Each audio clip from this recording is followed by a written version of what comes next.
बहुत 85% की लोगों के मांग पर बहुजन समाज पार्टी राष्ट्रीय महासचिव बहन मायावती की गीत है। कहना है कवि का कि मायावती जो कि दलितों की नेता, पिछड़ों बदे जारी जिनकी लड़ाई, कांसी राम जबकि बीएसपी बनाए, अरे उनको दिए महासचिव बनाई।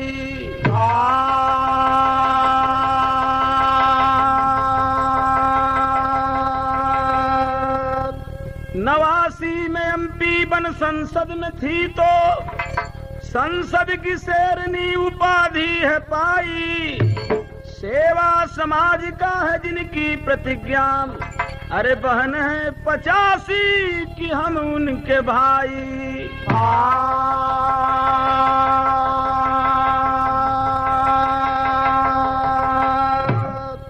कवि ने एक भाव दिया है चलने वालों के लिए, अरे चला कारवां तो चलता रहेगा, चला कारवां तो चलता रहेगा, चला कारवां तो चलता रहेगा, कि चला कारवां तो चलता रहेगा, अबरी जमाना बदलता रहेगा, बैरी जमाना बदलता रहेगा, बैरी जमाना बदलता रहेगा। कुमारी एडवोकेट मायावती पूरा नाम है, ब्राह्मणवादी व्यवस्था में हरिजन की संतान है, पहले अध्यापक थी, बच्चों को वो पढ़ाती थी, मगर साहब का रोज कैडर पढ़ने जाती थी। एक दिन साहब ने हरिजन पर कुछ बताया है, सुधार करने को माया के मन में आया है। 84 में साहब ने बीएसपी बनाया है, राष्ट्रीय महासचिव भी इनको बनाया है। पूरा जीवन इनका 85 के नाम हुआ, अरे बहन जी कहलाती है अद्भुत उनका काम हुआ। अरे समय आ रहा है निकलता रहेगा, समय आ रहा है निकलता रहेगा, समय आ रहा है निकलता रहेगा। बहुजन समाज पार्टी की राष्ट्रीय महासचिव आज चर्चे में है मायावती जी। शुरू में वकालत करके एक अध्यापिका बनी, बच्चों को पढ़ाती थी, लेकिन उस समय हमारे कांसीराम साहब दलितों और शोषितों को, पिछड़ों को अधिकार दिलाने के लिए कैडर लगाया करते थे। उसमें जा करके हमेशा मायावती क्लास अटेंड करके साहब से कुछ सीखा करती थी। लेकिन मेरे साथियों, जब बहुजन समाज पार्टी 84 में बनी, राष्ट्रीय महासचिव कांसीराम जी ने मायावती जी को बनाया और धीरे धीरे उन्होंने अपना पूरा जीवन 85 वालों को हक दिलाने के लिए संकल्पित कर दिया। धीरे धीरे हुआ क्या, भाव है तर्जबा टीना मीना डीका फिल्म से, नहीं फिल्म तो दूसरी है, भाव है कभी का गनवा का तर्जबा। कि चढ़ गया ऊपर रे सेजरिया पर जोड़ा कबूतर रे। चढ़ गया ऊपर रे सेजरिया पर जोड़ा कबूतर रे। चढ़ गया ऊपर रे सेजरिया पर जोड़ा कबूतर रे। मायावती चल दी कांसीराम के साथ। भाव है कवि का, यार देखो बदली गई रे 85 की दुनिया बदली गई रे। देखो बदल गई रे 85 की दुनिया बदल गई रे। देखो बदल गई रे 85 की दुनिया बदल गई रे। एमपी बनी है 85 में, अरे एमपी बनी है 89 में आके। एमपी बनी है 89 में आके। एमपी बनी है 89 में आके। अरे बाबा मिशन को वो अविरल चला के। बाबा मिशन को वो अविरल चला के। बाबा मिशन को वो अविरल चला के। अरे जागो 85 तू दे करके नारा अबला निकल गई रे। अब देखो बदली गई रे 85 की दुनिया बदली गई रे। देखो बदली गई रे 85 की दुनिया बदली गई रे। देखो बदली गई रे 85 की दुनिया बदली गई रे। जब चुनाव चला 89 में मेंबर ऑफ पार्लियामेंट बनी बहुजन समाज पार्टी के टिकट पर। संसद की शेरनी कही गई और धीरे धीरे जब समय का चक्र चलता रहा, उन्होंने इस देशवासियों को एक नई परिभाषा बताया। किस चीज की? अरे मनुवाद की परिभाषा बता के। मनुवाद की परिभाषा बता के। मनुवाद की परिभाषा बता के। ब्राह्मणवादी में हलचल के मचा के। ब्राह्मणवादी में हलचल के मचा के। ब्राह्मणवादी में हलचल के मचा के। अरे गांधीवाद पर बोली है माया दुनिया दहल गई रे। अब देखो बदली गई रे 85 की दुनिया बदली गई रे। देखो बदल गई रे 85 की दुनिया बदली गई रे। देखो बदल गई रे 85 की दुनिया बदली गई रे। मनुवाद क्या है, गांधीवाद क्या है, जोरों पर चर्चा थी पिछले कुछ महीनों। मेरे साथियों, मायावती ने इसका पर्दाफाश किया। भाव है कवि का तर्जबान कि अरे हिरे बेईमानावा ले जाला गावानावा।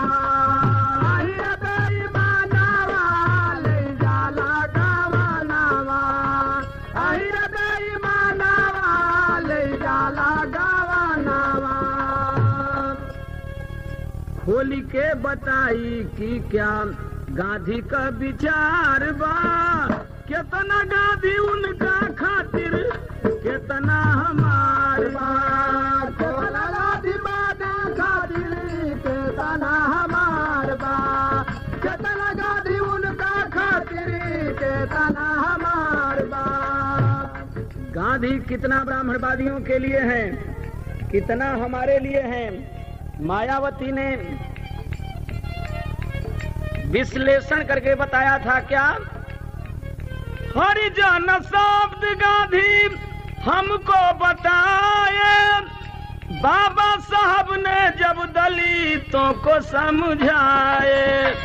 गाली हम के हरिजन शब्द, गाली हम के हरिजन शब्द गांधी हथियार बा। कितना गांधी उनका खातिर कितना हमार बा।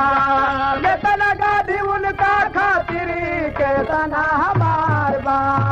कितना गांधी उनका खातिर कितना हमार बा। बाबा साहब जी चाहे हमको समझाना, लेकिन गवार हम थे हमने न माना, मर गई न बाबा भइल हो,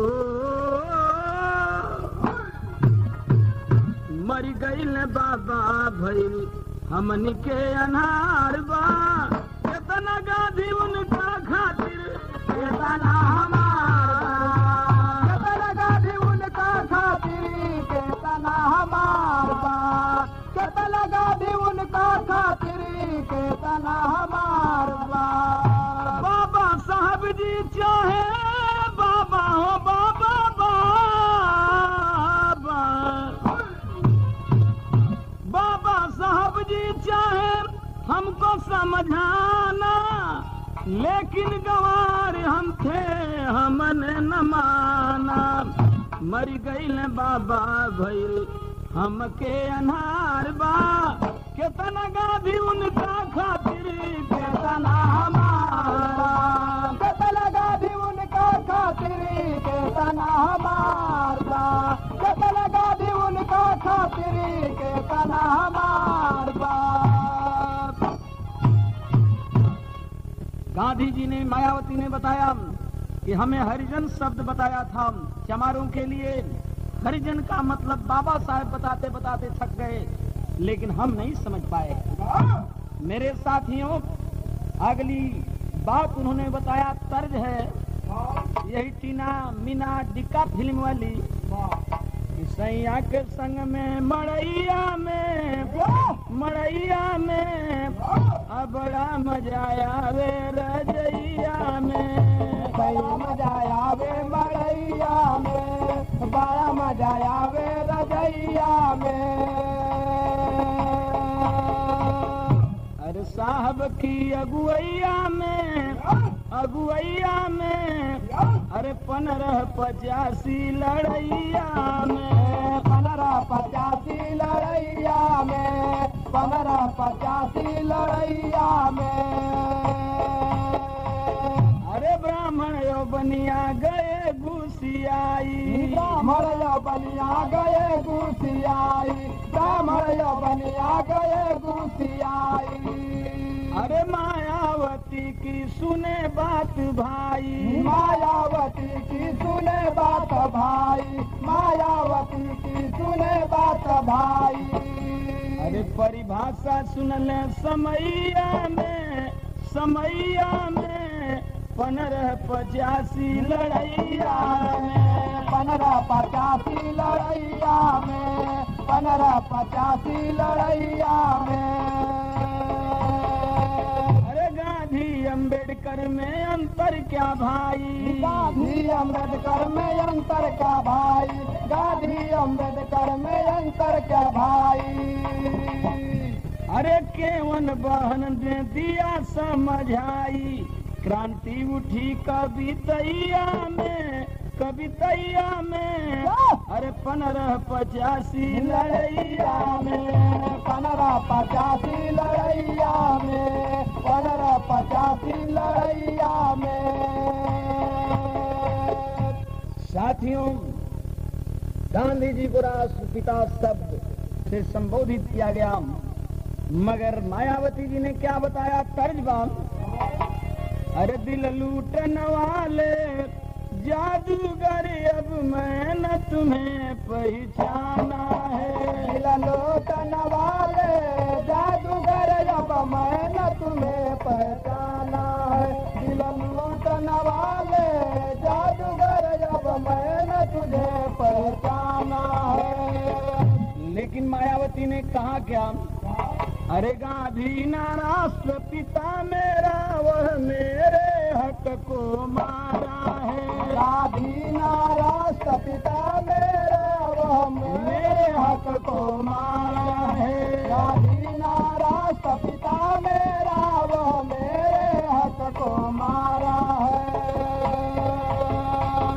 अरे गांधी ना राष्ट्रपिता मेरा, वह मेरे हक को मारा है, हरिजन कह कर हमको उसने वह ब्राह्मणवाद संवारा है, हरिजन कह कर हमको उसने वह ब्राह्मणवाद संवारा है, हरिजन कह कर हमको उसने वह ब्राह्मण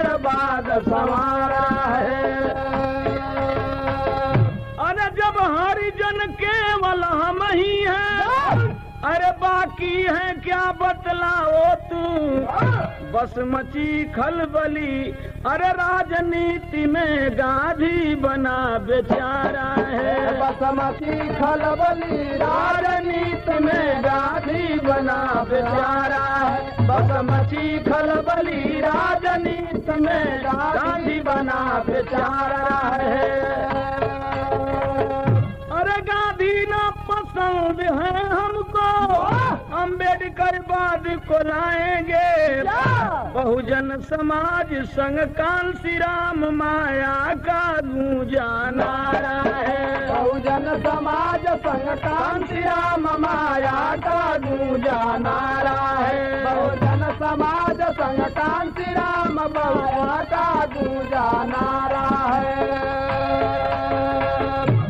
मायावती ने कहा कि हरिजन का मतलब हरि मने भगवान, जन मने आदमी, चमार भगवान के आदमी हैं। तो चमारों को छोड़कर आखिर दूसरे लोग किसके आदमी हैं? क्या वे भगवान के आदमी नहीं? अगर वो भगवान के आदमी नहीं है तो किसके आदमी हैं? यह भी तो गांधी को बताना चाहिए। लेकिन जब इतनी बात ब्रॉडकास्ट हुई पेपर्स के अंदर तो आज खलबली मच गई। भाव है कवि का तर्ज वही बात, अरे साहेब बिना टिकुली, साहेब बिना टिकुली, सुन बालीलार हो साहेब बिना टिकुली, सुन बालीलार हो साहेब बिना टिकुली, सुन बालीलार हो साहेब बिना टिकुली।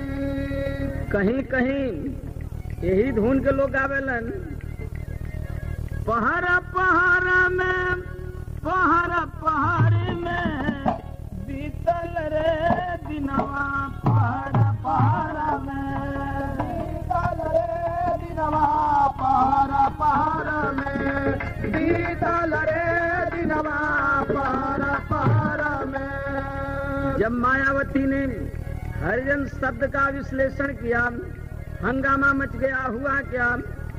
बाभन की जातिया, बाभन की जातिया गैली पगला सब, बाभन की जातिया गैली पगला सब, बाभन की जातिया गैली पगला सब, बाभन की जातिया।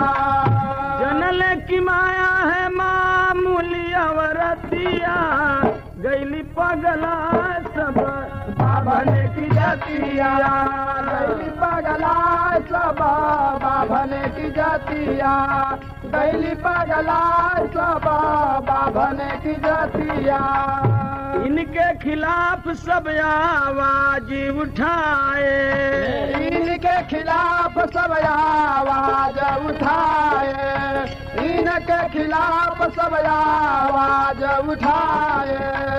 मायावती पागल हो गई लिख के उड़ाए, मायावती पागल हो गई लिख के उड़ाए, मायावती पागल हो गई लिख के उड़ाए। बहुत जल्दी है संगा बांध के हिमतिया गैली पगला सब, बाभन की जातिया गैली पगला सब, बाभन की जातिया गैली पगला सब, बाभन की जातिया।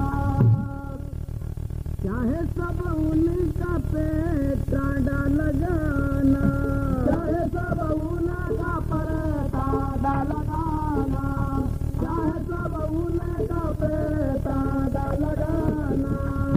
हिम्मत लगाओ बोली चल दिया जमाना, हिम्मत लगाओ बोली चल दिया जमाना, हिम्मत लगाओ बोली चल दिया जमाना।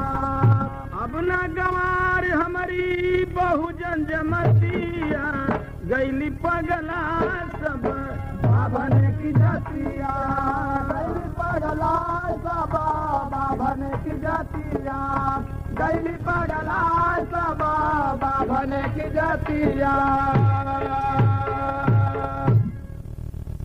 कहा सबों ने मायावती पर चांडा लगा जाए।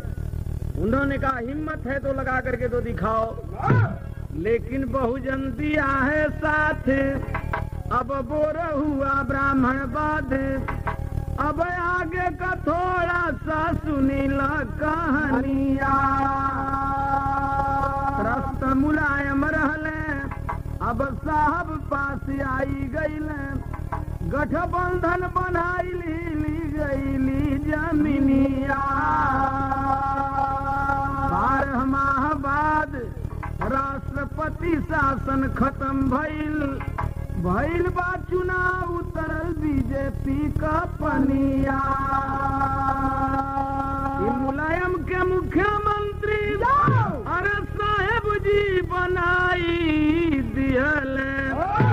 धन्य धन्य कांसी राम हिली गईल दुनिया। अब हिलाई ब्राह्मणवाद के यहाँ करके सिंहनाद दलितों को दी समझाई। अरे इस भारत के जितने मूल निवासी मेरे भाई हो, आज इनको कहते हैं हमें आज 85 हमारे भाई हो। जिनको कहते हैं हमें आज 85 हमारे भाई हो, जिनको कहते हैं हमें आज 85 हमारे भाई हो। आय अपने 85 में तू संगठन बनाव, माया जी के साथ में तू कदम बढ़ाव, नहीं तो लूटेंगे ढोंगी सन्यासी हमारे भाई हो। आका पई है गाना गा करके काशी हमारे भाई हो। का पई है गाना गा करके काशी हमारे भाई हो। का पई है गाना गा करके काशी हमारे भाई हो। जो कांसी राम के साथ में रहता है मेरे साथियों, कभी झुकने की आवाज नहीं देता। कभी का एक भाव है, अरे जुग के प्रवर्तक कांसी राम जो मसीहा है भैया। जुग के प्रवर्तक कांसी राम जो मसीहा है भैया। जुग के प्रवर्तक कांसी राम जो मसीहा है भैया। दिए इस बात जैसन माया के बनाया। अरे झुकना न सीखी अपने दुश्मन के आगे भैया। झुकना न सीखी अपने दुश्मन के आगे भैया। झुकना न सीखी अपने दुश्मन के आगे भैया। संगठन बनाती पूरे देशवा में जाया। अरे 94 में आइल राजा सभा का चुनाव आए भैया। 94 में आइल राजा सभा का चुनाव आए भैया। 94 में आइल राजा सभा का चुनाव आए भैया। 67 विधायक बोले साहब से सुनाया। अरे राज्यसभा मेंबर बहल जी के अब बना दे भैया। राज्यसभा मेंबर बहल जी के अब बना दे भैया। राज्यसभा मेंबर बहल जी के अब बना दे भैया। जबरी बनाए निर्विरोध चुनाव। आखिर जब राज्यसभा का चुनाव हुआ उत्तर प्रदेश में, गठबंधन की सरकार बनी। 67 मेंबर ऑफ असेंबली विधायक पहुंच गए कांसी राम साहब के पास और उन्होंने कहा कि राज्यसभा का मेंबर मायावती को हम लोग चुनने के लिए तैयार हैं। तो मायावती नाम और सुन के बतिया। अरे आज कापत बाटे पूरा विदेशी जतिया। आज कापत बाटे पूरा विदेशी जतिया। आज कापत बाटे पूरा विदेशी जतिया। अरे मिली जाई हमारे बहन की कमाई। अब 85 का राज देशवा में होई जाई। 85 का राज देशवा में होई जाई। 85 का राज देशवा में होई जाई। अरे मिली जाई बहुजन का भुलाइल थतिया, अरे आज कापत बाटे पूरा विदेशी जतिया। आज कापत बाटे पूरा विदेशी जतिया, आज कापत बाटे पूरा विदेशी जतिया। सब मिलजुल करके संगठन बनाव, अब बाबा के मिशन के आगे बढ़ाव।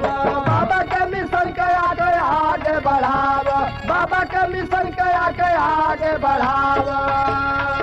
अरे कांसी राम जिंदाबाद गावा गीतिया, आज कापत बाटे पूरा विदेशी जतिया। आज कापत बाटे पूरा विदेशी जतिया, आज कापत बाटे पूरा विदेशी जतिया। अरे विदेशी जतिया हो अब विदेशी जतिया हो अब विदेशी जतिया। आज कापत बाटे पूरा विदेशी जतिया, आज कापत बाटे पूरा विदेशी जतिया। तो साथियों अंतिम में कहना है कि कुसुम पराग जद्दू देव गुरु भोला पूज्य हमारे, बाला शिव दर्शन के साथ में गंगा रंग पसारे, हिलाई ब्राह्मण बाद को यहाँ काशीनाथ MLC कविता दिए सुनाई, हिलाई ब्राह्मण बाद को काशीनाथ MLC कविता दिए सुनाई, हिलाई ब्राह्मण बाद को यहाँ काशीनाथ MLC कविता दिए सुनाई, हिलाई ब्राह्मण